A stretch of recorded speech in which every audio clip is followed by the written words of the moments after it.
ज्याला mock poll म्हणतो आपण, ठिकठिकाणी होतं असं. एकनाथ शिंदे विरोधी पक्षनेते होऊ शकतात असं एक ट्विट केलंय अंजली दमानिया यांनी. विरोधी पक्ष संपवण्याचा हा भाजपचा या देशामधलाच विरोधी पक्ष संपवण्याचा कट आहे. बघा महाराष्ट्रात जे सुरू आहे आणि एकनाथ शिंदे यांचे जे रुसवे फुगवेही चाललेले आहेत देवेंद्र फडणवीस यांच्या विरुद्ध, त्यामागे मला सारखी शंका आहे दिल्लीतली कुठली तरी महाशक्ती कार्यक्रम करते.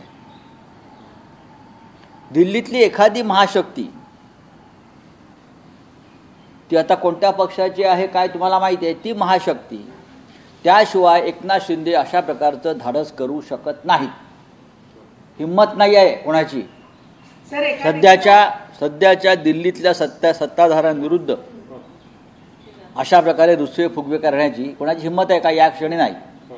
जे लोक 2.5 वर्षापूर्वी 3 वर्षापूर्वी ईडी CBI दिल्लीचं गृहमंत्रालयाला घाबरून ज्यांनी शिवसेना फोडली आणि पळून गेले त्यांना 3 वर्षामध्ये असं कोणतं टॉनिक मिळालं आहे की ते दिल्लीला डोळे वटारून दाखवत आहेत, रुसवे फुगवे करतायत, रुसून बसतायत.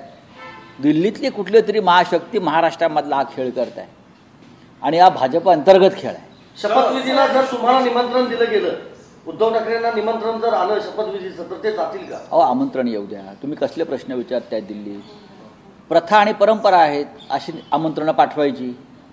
प्रत्येक आमदाराला, राज्यातला प्रत्येक खासदाराला सामान्य प्रशासन विभागाकडून आमंत्रण येतं.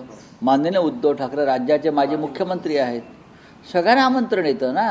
म्हणजे जे महाराष्ट्र मुंबईमध्ये ज्या परदेशी वकालती आहेत त्यांनाही आमंत्रण जातं. आमंत्रण जातं ना.